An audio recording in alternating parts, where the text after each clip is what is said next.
Hello दोस्तों, मेरा नाम किरणेश है और मैं आपको पढ़ाऊंगा कुमार भृत। मैं नया जयपुर का स्कॉलर हूँ और कुमार भृत की सीरीज हम चालू कर रहे हैं। कुमार भृत हम आपको पूरा पढ़ाएंगे। आज हम पढ़ेंगे कुमार भृत का पहला चैप्टर, कुमार भृत का परिचय। तो जैसे मक्खन अंदर जाता है ना, उसी तरह कुमार भृत भी आप सारा का सारा आपके दिमाग में चला जाएगा एकदम स्मूथली। तो आप बस खाली 10 से 15 20 मिनट जितनी देर का लेक्चर हो रोज आप देखते रहो। रोज नहीं होगा, 1 या 2 दिन में या रोज हम कोशिश करेंगे रोज का रोज आपका एक लेक्चर आता रहे और आपका जल्दी से जल्दी कुमार भट्ट का पूरा सिलेबस कंप्लीट हो जाए। हम A to Z एक एक चीज कवर करेंगे, कुछ भी नहीं छोड़ेंगे, है ना। एक एक चीज हम एनसीआईएसएम के सब्जेक्ट के अनुसार कवर करेंगे। तो हम सबसे बिना देरी किए हुए चालू करते हैं कुमार भट्ट का पहला चैप्टर, जिसका नाम है कुमार भट्ट का परिचय। तो इसका जो एनसीआईएसएम के द्वारा वेटेज है खाली 1 मार्क्स का है, लेकिन इसका इम्पोर्टेंस इसलिए बहुत ज्यादा इम्पोर्टेंट है क्योंकि हमें पता होना चाहिए कि हम पढ़ क्या रहे हैं, है ना। तो वो जानने के लिए हमें कुमार भट्ट का परिचय जानना बहुत जरूरी है। तो हम जानते हैं कुमार भट्ट का परिचय, आप मेरे साथ आप भी जानेंगे उसका परिचय। चलो, तो सबसे पहले हम जानते हैं कि कौन सी जो सबसे इम्पोर्टेंट बुक है कुमार भट्ट की, जो पीडियाट्रिक्स की। कुमार भट्ट की जो सबसे इम्पोर्टेंट बुक आपको पता होगा ना, काश्यप संहिता, है ना। सबसे इम्पोर्टेंट बुक काश्यप संहिता है कुमार भट्ट की। लेकिन जो मॉडर्न की पीडियाट्रिक्स है उसके लिए सबसे इम्पोर्टेंट बुक कौन सी है? तो उसकी है नेल्सन, सबसे इम्पोर्टेंट बुक। जैसे मेडिसिन के लिए हैरिसन, वैसे ही पीडियाट्रिक्स के लिए नेल्सन। तो ये आप याद रखना। तो अब हम जानते हैं कि अच्छा, पीडियाट्रिक्स के फादर किसे कहा जाता है? फादर ऑफ मॉडर्न पीडियाट्रिक्स किसे कहते हैं? उसे बोलते हैं अब्राहम जैकब को। फादर ऑफ मॉडर्न पीडियाट्रिक्स हैं अब्राहम जैकब। कौन? Abraham Jacob. हाँ। तो और फादर ऑफ इंडियन पीडियाट्रिक्स कौन होगा? फादर ऑफ इंडियन पीडियाट्रिक्स होंगे के सी चौधरी जी। तो फादर ऑफ इंडियन पेडियाट्रिक्स भी पता चल गया, मॉडर्न पेडियाट्रिक्स भी पता चल गया, सबसे इम्पोर्टेंट बुक कौन सी है सब आपको पता चल गया। तो अब हम जानते हैं कुमार भट्ट क्या होता है, इसका परिचय क्या है ना। तो कुमार भट्ट 2 शब्दों से मिलकर बना है, कुमार और दूसरा शब्द है भट्ट, है ना। तो कुमार का मतलब है बालक, मतलब बच्चा, है ना। और भृत्य मतलब उसका भरण एंड पोषण। तो जिस विषय में, जिस सब्जेक्ट में हमें कुमार का पोषण, उसका पालन कैसे करना है ये बताया जाए, वही कुमार व्रत है। एज सिंपल लाइक दैट, है ना। तो अब हम इसकी निरुक्ति जानते हैं क्या होती है। कुमारस्य भरणम अधिकृत्यम कृत्यम कुमार भृत्यम। थोड़ा राइमिंग सा लग रहा है ना। हाँ, तो ये निरुक्ति है, इसे आप याद कर लो, है ना। इसमें कुछ ज्यादा कोई समझाने वाली चीज नहीं है।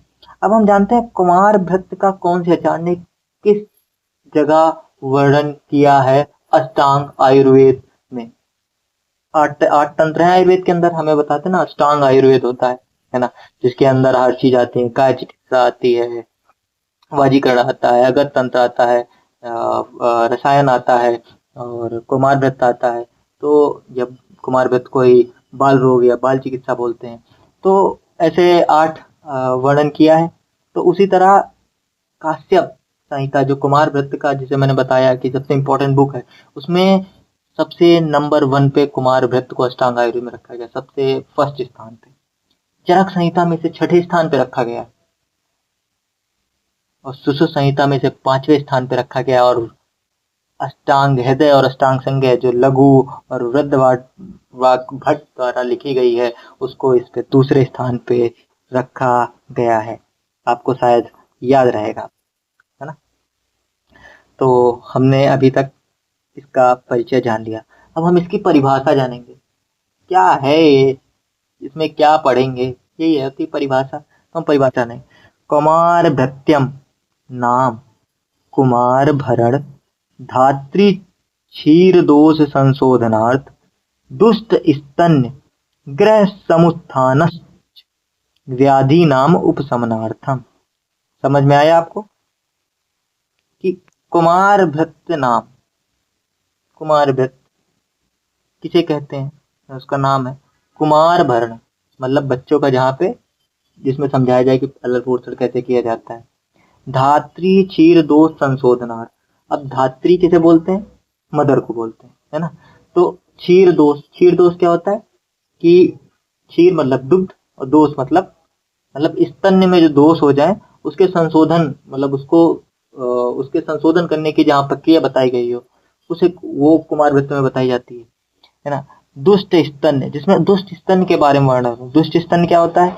वही जो दुग्ध दुष्ट हो जाए या उसमें रोग उत्पन्न हो जाए या उसमें दोषों का संचय हो जाए, उसे दुष्ट स्तन्य बोलते हैं। ग्रह समुत्थानाश्च, ग्रह क्या होता है? ग्रह मतलब न्यूट्रिशन रिलेटेड या इन्फेक्शन रिलेटेड प्रॉब्लम्स होते हैं, तो उनका जो वर्णन होता है वो इधर करते हैं। व्याधि नाम उपशमनार्थम, हम जो व्याधियां होते हैं उनको समन करने के जहाँ पे बताया गया हो उसे कुमार भृत्य कहते हैं।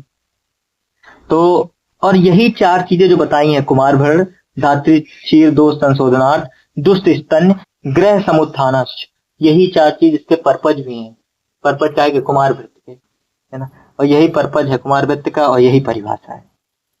तो ये चार चीजें आप एकदम मन में बसा लेना। कौन कौन से? कुमार भरण, धात्री क्षीर दोष संशोधनार्थ, दुष्ट स्तन और ग्रह समुत्थानश्च, बस इतना बसा लेना अपने दिमाग। अब बालक में होने वाले रोग जो होते हैं उन खाली दो कारणों से होते हैं। कौन कौन से? एक दुष्ट स्तन की वजह से होते हैं और दूसरे ग्रह रोग की वजह से होते हैं। समझ में आया? नहीं आया?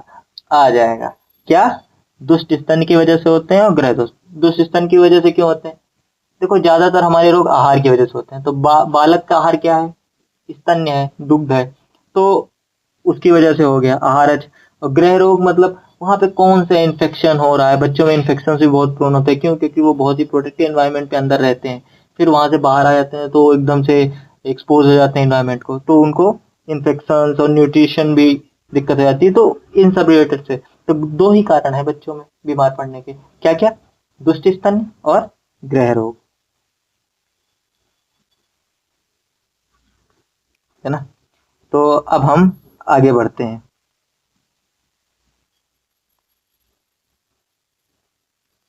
है ना।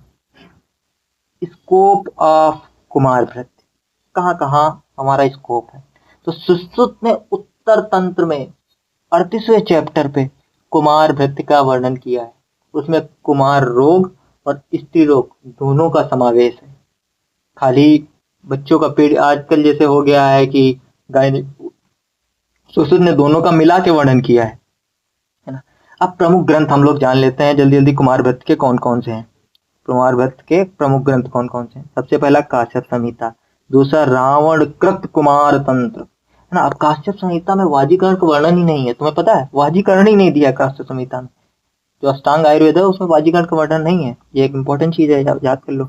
वृद्ध काश्यप संहिता, बाल तंत्र, प्रवर्तक तंत्र, बंधक तंत्र, कुमार तंत्र, बाल तंत्र और हृणयास तंत्र, यहाँ ये सब प्रमुख ग्रंथ हैं काहे के? कुमार वृत्त के, है ना। अब कुमार वृत्त का महत्व तो क्या है? क्यों कुमार वृत्त हमें पढ़ना है? वो तो परिभाषा हमने पढ़ ली, ये होता है। अब इसका महत्व क्या है ना। तो काश्यप ने बताया है, कुमार भृत्याम अष्टानाम, कुमार भृत्यम अष्टानाम तंत्राणाम अद्यम उच्यते, आयुर्वेदस्य महतो देवानाम इव हव्यप, अनेन ही संवर्धत तम इतरे चिकित्सन्ति। अब इसका तुम्हें मतलब तो हवा भी नहीं लगी होगी, साला संस्कृत में बोल दिया मैंने। संस्कृत में हम मुझे भी हवा नहीं लगती थी, अब आके हवा थोड़ी बहुत लगने लगी है इधर उधर से चारों तरफ आके। तो मैं तुम्हें समझाता हूँ इसका मतलब क्या है। कुमार भृत्याम अष्टानाम मतलब कुमार भृत्य सबसे आगे लिखा है, कुमार भृत्य के बारे में था। अष्टानाम तंत्राणाम अद्यम उच्यते, जो कुमार भृत्य है, 8 जो तंत्र है आयुर्वेद के, अष्टांग आयुर्वेद है, उसमें पहले नंबर पे आता है अद्य। अद्य मतलब सबसे आगे आता है। काश्यप के अकॉर्डिंग सबसे फर्स्ट नंबर पे, भी मैंने सबसे ऊपर बताया था ना, आता है। तो वही बता रहे हैं कि अद्य आता है, सबसे आगे आता है। आयुर्वेदस्य महतो देवा नाम इव हव्यपा, आयुर्वेद में इसका वैसे ही महत्व है जैसे अग्नि देवता का, अग्नि का देवताओं में महत्व है ना। जैसे कि हवन करते हैं तो सबसे पहले आहुति किसकी देते हैं, अग्नि की देते हैं, अग्नि की देते हैं ना, सामग्री हवन सामग्री सबसे पहले अग्नि के नाम पे डालते हैं। तो वैसे ही इसका है, अनेन ही संवर्धितम इतरे चिकित्सितम, मतलब वही जो हमें बचपन में जो हमें भरण पोषण करने के लिए जो चिकित्साएं करी जाती हैं, वही बड़े होकर चिकित्साएं बनती हैं जो हम बड़े होकर भी करते हैं। तो इसीलिए इसका सबसे ज्यादा इम्पोर्टेंस है। अब हम पढ़ेंगे टर्मिनोलॉजीज यूज्ड बाय कुमार व्रत, है ना, कौन कौन सी कुमार व्रत में टर्मिनोलॉजीज यूज करती हैं। तो सबसे पहले क्या है, लाइव बर्थ क्या होता है। लाइव बर्थ होता है complete expulsion of product of conception irrespective of duration of pregnancy. हवा भी नहीं लगी होगी, क्या बोल गए अंग्रेजी में, आराम से भी 5 मिनट में देखो, बस सुनोगे एकदम मक्खन जैसे समझ में आएगा। क्या, एकदम सेंटिमेंटल नहीं होना है लाइव बर्थ को लेके, बस खाली सुनो। क्या, complete expulsion of product of conception. Product of conception क्या होगा, सबसे पहले फर्टिलाइजेशन होता है, फिर वो एम्ब्रियो बनता है, फिर वो फीटस बनता है। तो यही है प्रोडक्ट ऑफ कॉन्सेप्शन। कॉन्सेप्शन क्या है, एग और ओवम फ्यूज हुए, एम्ब्रियो बना, जाइगोट बना, एम्ब्रियो बना और फीटस बना। तो foetus is a product of conception ना। अब क्या हुआ, irrespective of duration of pregnancy, इसकी हवा नहीं लग रही होगी, क्या इसका क्या मतलब है, उसका मतलब है कि प्री टर्म, पोस्ट टर्म या टर्म, मतलब टर्म के लिए स्पेसिफाई नहीं कि टर्म होगा तभी निकलेगा तभी उसे हम लाइव बर्थ मानेंगे। अगर प्री टर्म बेबी भी आ जा रहा है और जिंदा है तो उसे भी हम लाइव बर्थ मानेंगे। तो इसका मतलब है complete expulsion of product of conception irrespective of duration of pregnancy. Pre term भी हो सकता है, पोस्ट टर्म भी हो सकता है, टर्म भी हो सकता है, तीनों कंसीडर कर लिए गए, इसलिए इसे लाइव बर्थ कहते हैं। अब फीटल डेथ क्या होती है, 500 ग्राम से कम किलो का बच्चा हो, 5 किलो, भाई भाई भाई, किलो नहीं ग्राम, 500 ग्राम, 500 ग्राम, 500 किलोग्राम का तो बच्चा हो ही नहीं सकता ना। 500 ग्राम का बच्चा और या उससे कम का बच्चा हो और 22 वीक ऑफ गेस्टेशन से कम की एज का हो तो उसे फीटल डेथ कहते हैं। अब प्रीटर्म इन्फेंट क्या होता है, प्रीटर्म देखो, एक चीज दिमाग में रख लो कि 37 वीक, 41 वीक, ऐसे दिमाग में रखो, 41 वीक से ऊपर, 37 से 41 के बीच का है ना, उसे हम बोलते हैं टर्म। और 37 से कम होगा तो उसे हम बोलते हैं प्री टर्म, और 41 से ज्यादा होगा तो उसे हम बोलते हैं पोस्ट टर्म। तो ऐसे याद कर लो, 37 41, 37 से कम प्री टर्म, 37 से ज्यादा पोस्ट टर्म, और बीच वाला रेंज आ रहा है टर्म, है ना। अब लो बर्थ वेट क्या होता है, 2.5 किलो से कम low birth weight. Very very low birth weight क्या होता है, 1.5 किलो से कम।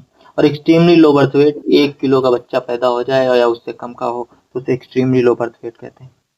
तो अप्रोप्रिएट फॉर गेस्टेशनल एज क्या होता है, appropriate for gestational age, AGA बोलते हैं। तो ये क्या होता है, 10 से 90 परसेंटाइल के बीच में अगर ग्रोथ पैरामीटर्स हैं तो अप्रोप्रिएट फॉर गेस्टेशनल एज बोलते हैं। अब तुम्हें समझ नहीं आ रहा ग्रोथ पैरामीटर क्या होता है, ये अगले चैप्टर में हम पढ़ाएंगे आपको, दूसरे चैप्टर में। तो ग्रोथ पैरामीटर क्या होते हैं, 3 होते हैं ग्रोथ पैरामीटर। कौन कौन से 3 ग्रोथ पैरामीटर होते हैं, एंथ्रोपोमेट्रिक, प्यूबर्टल और तीसरा कौन सा होता है, बायोकेमिकल। 3 ग्रोथ पैरामीटर होते हैं आप, है ना। तो अब इनका क्या होता है, इनका एक परसेंटाइल क्रिएट करते हैं, है ना। ये बीएमआई में भी परसेंटाइल होता है, इनका एक परसेंटाइल क्रिएट करते हैं और उस परसेंटाइल के अनुसार हम जज करते हैं कि अप्रोप्रिएट फॉर गेस्टेशनल एज है या शॉर्ट फॉर गेस्टेशनल एज है। अगर लेस देन 10 परसेंटाइल है तो शॉर्ट फॉर गेस्टेशनल एज है, और मोर देन अगर 90 परसेंटाइल है तो लार्ज फॉर गेस्टेशनल एज। समझ में आया, नहीं आया, आ जाएगा, सब आ जाएगा तुम्हें, अभी 5 मिनट में सब आ जाएगा, समझे। हाँ, तो अब हम पढ़ते हैं आगे का, क्या होता है इंट्रायूटराइन ग्रोथ रिस्ट्रिक्शन, आईयूजीआर, बहुत नाम सुना होगा आईयूजीआर, 1 मिनट में समझ में आ जाएगा क्या होता है। Failure to sustain intrauterine growth at expected rate, मतलब अंदर जो इंट्रा मतलब अंदर, यूटेराइन यूटेरस के अंदर, ग्रोथ ग्रोथ मतलब नहीं हो पा रही है, रिस्ट्रिक्शन हो रहा है ग्रोथ का, उसे इंट्रायूटाइन बोलते हैं। Failure to sustain intrauterine growth at expected rate, जिस रेट से होना चाहिए उस रेट से ग्रोथ नहीं हो रही है उसे कहते हैं इंट्रायूटाइन ग्रोथ रिटार्डेशन। काहे क्यों होता, कारण क्या है, प्लेसेंटल इनसफिशिएंसी। अब प्लेसेंटा कि इनसफिशियंसी है, कि न्यूट्रिशन नहीं प्रोवाइड कर पा रहा है, एक्सक्रीशन सही से नहीं करवा पा रहा, प्लेसेंटा यही तो करता है ना, उसको ऑक्सीजन नहीं सही से प्रोवाइड करा पा रहा, प्लेसेंटल इनसफिशियंसी इन्फेक्शन के कारण हो सकता है, माल न्यूट्रिशन के कारण होता है, मे और may not be born prematurely. अब ये तुम नहीं समझ पा रहे हो, प्रीमेच्योर क्या होता है कि जो सीपी वाला बच्चा होता है, सेरिब्रल पाल्सी, वो इमेच्योर नहीं होता है कोई, वो मैच्योर होता है बट उसका डेवलपमेंट रुक जाता है, तो वो आईयूजीआर के कारण ही होता है ना। तो अब तुम्हें कहा है शायद थोड़ा आइडिया लग गया होगा कि वो प्रीमेच्योर पैदा होना मतलब क्या है, कि उसका कोई ऑर्गन नहीं डेवलप होना, ये मतलब वो डेवलप पूरा हो गया है बट उसके अंदर क्या हो गया है कि कुछ कारण कौन कौन से कारण, प्लेसेंटल इंसफिशियंसी या इन्फेक्शन या माल न्यूट्रिशन कारण क्या हो गया, उसकी ग्रोथ रुक गई है, ग्रोथ नहीं हो पाई है। अब नियोनेट क्या होता है? तो नियोनेट होता है बर्थ से 28 दिन तक पैदा होने वाला बच्चा नियोनेट कहलाता है। बर्थ से 28 दिन के बीच का बच्चा नियोनेट कहलाता है। और फर्स्ट वीक को अर्ली नियोनेट बोलते हैं, जो पहला हफ्ता होता है, और रेस्ट को लेट नियोनेट बोलते हैं। आया नहीं आया, पैदा हुआ 28 दिन तक, क्या हो गया, नियोनेट। पहला हफ्ता अर्ली नियोनेट, उसके बाद जितने भी दिन बचे हैं वो लेट नियोनेट, है ना। अब क्या हुआ, इन्फेंट। इन्फेंट क्या होता है, 28 से 1 ईयर तक का बच्चा इन्फेंट कहलाता है। 28 दिन से 1 साल का बच्चा इन्फेंट कराता है। टोडलर क्या होता है, टोडलर होता है 1 से 3 साल का बच्चा, टोडलर कहलाता है। समझ में आया, टोडलर 1 से 3 साल, इन्फेंट 28 से 1 ईयर, और नियोनेट 28 दिन तक, पैदा होने से 28 दिन तक का नियोनेट होता है। अब शिशु क्या होता है, अति शयनेन इति शिशु, जो बहुत सोता है। क्यों सोता है, क्योंकि कफ डोमिनेंट स्टेज होती है ना, बाल्यावस्था में कफ डोमिनेंट रहता है, तो इसलिए वो बहुत ज्यादा सोता है। अब इसीलिए उसे वो बोलते हैं बालक बल्यते बलते वा, या बालेन न्यूनम न्यून इति बाला। मतलब इसमें बताया कि जिस एज में बाल बहुत कम होते हैं उसे बालक कहते हैं, या बल्य बालते बल्लते वा, मतलब जो बालक जिसमें बल धीरे कम होता है उसे बालक कहते हैं, तो ऐसे हम समझ सकते हैं, है ना। कुमार क्या होता है, शीघ्र मृत्यु की संभावना हो, कोई भी हल्की फुल्की व्याधि हो जाए उसकी डेथ हो जाए, क्यों, क्योंकि हमारी इम्यूनिटी बच्चा होता है तो उसकी बहुत कमजोर होती है, अभी मैंने आगे बताया था ना, तो उसको कोई भी हो जाता है इसलिए उसे कुमार बोलते हैं। जिस अवस्था में मुख या कीड़ा हो इसलिए भी कुमार बोलते हैं। ये इस डिफिनेशन को एक्सप्लेन कर रहे हैं, कुमार क्यों बोलते हैं, क्योंकि जिस अब उसमें बच्चा क्या करता है, बचपन में खेलता रहता है, इसीलिए उसे कुमार बोलते हैं। प्री स्कूल कौन सी एज होती है, 3 से 5 ईयर। स्कूल कौन सी होती है, 6 से 12 ईयर, है ना। एडोलसेंट एज 10 से 19 year. Paediatrics age of group क्या होती है, इंपॉर्टेंट है, बर्थ से 18 साल तक को पीडियाट्रिक बोलते हैं। याद रखना डॉक्टर साहब, कौन सी एज को बोलते हैं, बर्थ से 18 साल की एज को पीडियाट्रिक एज बोलते हैं। अब एक और, प्रीनेटल और पेरीनेटल में बहुत कंफ्यूज होते हैं, तो याद रखना। पेरीनेटल पीरियड क्या होता है, 28th week of gestation to first week of birth. 28th week of gestation to first week of birth क्या होता है, पेरीनेटल पीरियड होता है ना। अब क्या होता है, हम वयोभेद के बारे में जानते हैं। वयोभेद क्या होता है, वयोभेद जानते हो क्या होता है। आचार्य काश्यप के अनुसार 6 भेद बताए गए हैं। वय मतलब क्या होता है, एज, एज के 6 भेद बताए गए हैं, है ना। तो और कहाँ बताए गए हैं ये भी इंपॉर्टेंट है, 1 नंबर में पूछा है, 1 नंबर क्वेश्चन आएगा तो 1 नंबर पूछा है, तो कहाँ पे वयोभेद का वर्णन किया आचार्य काश्यप, तो आप बता देना, सीधा सीधा खिल स्थान में किया है। खिल गए थे आचार्य काश्यप, इसीलिए खिल स्थान में किया था, है ना। तो इसमें 6 जो वर्णन किया आचार्य काश्यप ने, वो कौन कौन से हैं। इन्होंने गर्भ से माना है, गर्भावस्था, है ना, गर्भावस्था, बाल्यावस्था, बाल्यावस्था कब होती है, बर्थ टू 1 ईयर। कुमारावस्था 1 से 16 साल तक। युवावस्था 17 से 34 साल तक। मध्यमावस्था 35 से 70 साल, और वृद्धावस्था 70 से एबव। आया नहीं आया, आ जाएगा। क्या आचार्य काश्यप ने क्या कौन कौन से बताया, 6 बताए। कौन कौन से, गर्भावस्था, बाल्यावस्था, कुमारावस्था, युवावस्था, मध्यमावस्था और वृद्धावस्था। समझ में आ गया? आ गया। चलो, सुश्रुत ने क्या बताया? 3 स्टेज बताई हैं। कौन कौन सी? बाल्यावस्था, एक से वो पैदा होने से 16 साल वो कफ डोमिनेंट होती है। मध्यमा अवस्था पिट डोमिनेंट होती है 17 से 70 साल। और वृद्धावस्था वर्ड डोमिनेंट होती है, उसे 70 से एबव माना है। ये किसका है? सुश्रुत ने माना है। किसने? सुश्रुत ने। अब चरक जी ने क्या माना? चरक जी ने बाल्यावस्था तो वही मानी है, 16 साल तक, पैदा होकर 16 साल तक बाल्यावस्था। मध्यमावस्था 17 से 60 साल। चरक का याद रखना, चरक आज के जमाने के इंसान है। आज 60 साल के बाद रिटायर कर देती है ना सरकार, वैसे ही चरक ने भी रिटायर कर दिया भाई, तू बुढ़ा हो गया, है ना। 17 से 60 साल तक। और जीर्णावस्था कब होती है? 60 से ऊपर गया, 100 साल तक मान लो, 100 साल तक शतायु माना है आयुर्वेद में, होनी चाहिए 100 साल तक जीर्णावस्था होती है। उन्होंने वृद्धा बोला है तो नहीं, इन्होंने जीर्णावस्था बोली, है ना।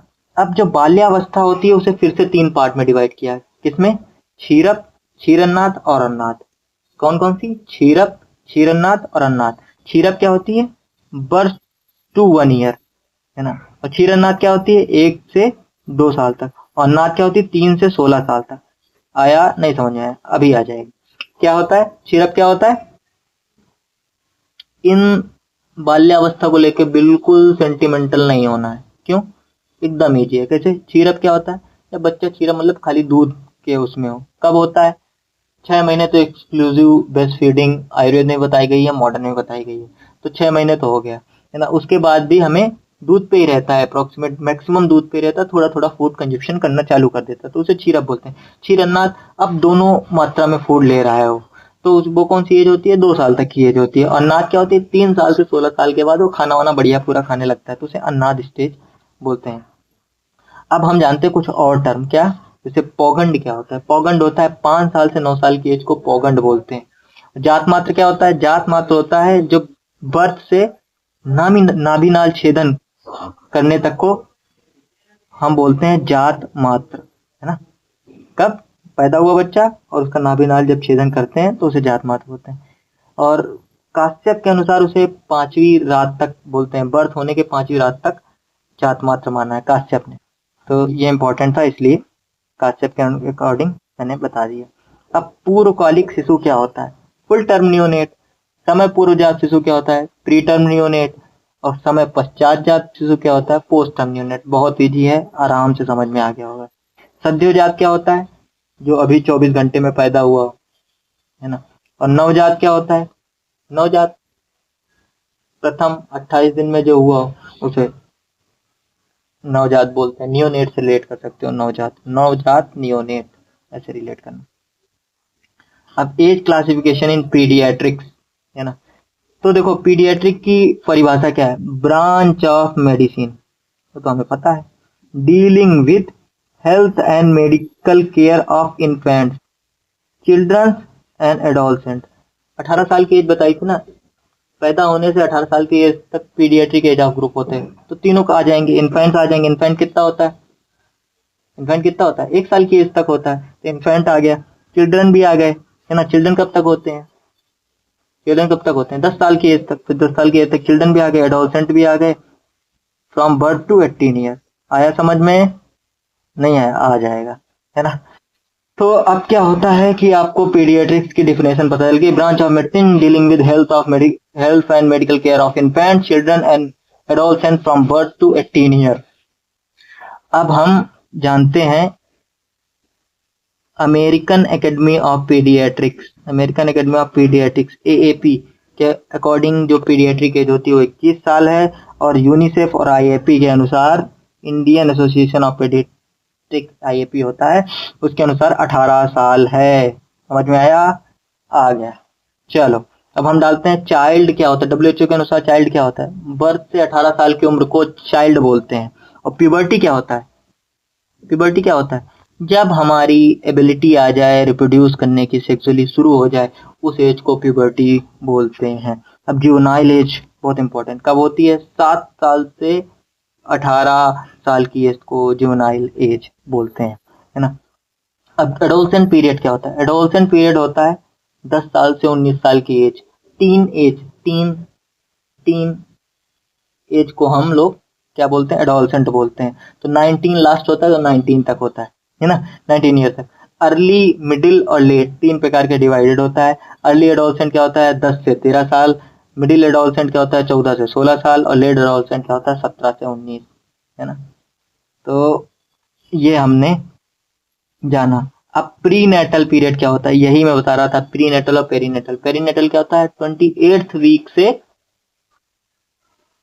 कब तक, first week of after birth ना, एक वीक आफ्टर बर्थ तक, उसे पेरीनेटल बोलते हैं। अब प्री नेटल क्या होता है, कॉन्सेप्शन टिल बर्थ, मतलब जब स्पर्म और ओवम फ्यूज हुए, जाइगोट फॉर्मेशन हुई, उसके बाद से बर्थ तक का पीरियड प्री नेटल पीरियड होता है। मतलब जब तक का नियोनेट बॉर्न नहीं होता है ना, उससे पहले का पीरियड। तो ये 3 पार्ट में डिवाइड है। जर्मिनल, जर्मिनल क्या है, जब 2 गैमीट्स फ्यूज करते हैं उस टाइम को जर्मिनल पीरियड बोलते हैं। ये 2 वीक का होता है ना, 0 से 2 वीक। अब एम्ब्रियोनिक, एम्ब्रियो फॉर्मेशन हो जाता है कब तक, 8 वीक तक एम्ब्रियो रहता है। तो 0 से 8 वीक तक एम्ब्रियो हो गया, समझ में आया, आ गया, है ना। तो फीटस क्या होता है, फीटस क्या होता है, 9 वीक से बर्थ तक का जो होता है उसे फीटस कहते हैं। तो तुम्हारा प्रीनेटल पीरियड क्या होता है, कॉन्सेप्शन टिल बर्थ का period prenatal period. Perinatal period क्या होता है, 28 week to 7 days, 28 week to 7 days after birth, उसे हम पेरीनेटल पीरियड बोलते हैं। 28 week to 7 days after birth, उसे हम पेरीनेटल पीरियड बोलते हैं। एक्सटेंडेड पेरीनेटल पीरियड क्या होता है, 22 week to 7 days after birth, 22 week हो जाता है। 28 वीक से बताया था, 22 मतलब आगे और शॉर्ट कर दो, और 7 डेज तक, तो उसे एक्सटेंडेड, डेट समय और बढ़ गया ना, 6 वीक और बढ़ा दिए ये, तो इसलिए एक्सटेंड हो गया, तो एक्सटेंडेड पेरीनेटल पीरियड बोलते हैं। तो देखो, मैं ऐसे ही सारे चैप्टर आपके कवर करा दूंगा, सब कुछ आपको समझ में आ जाएगा। आधे आधे एक घंटे में आपके पूरे पूरे चैप्टर, कुछ भी पॉइंट बिना छूटे आपके कवर हो जाएंगे। आपको एकदम मक्खन तरीके से कुमार व्यथ आ जाएगी, मॉडर्न सब कुछ आपका कवर हो जाएगा। तो आपको, आप जल्द ज़्यादा से ज़्यादा इसे सब्सक्राइब करो।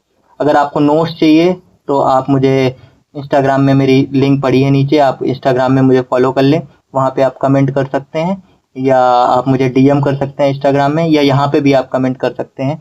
मैं आपको टेलीग्राम चैनल की लिंक भेज दूंगा, आप वहाँ से नोट्स डाउनलोड कर सकते हैं या ले सकते हैं। तो धन्यवाद अब आपको बहुत पेशेंटली सुनने के लिए, और आपसे मिलते हैं हम नेक्स्ट चैप्टर में। बाय।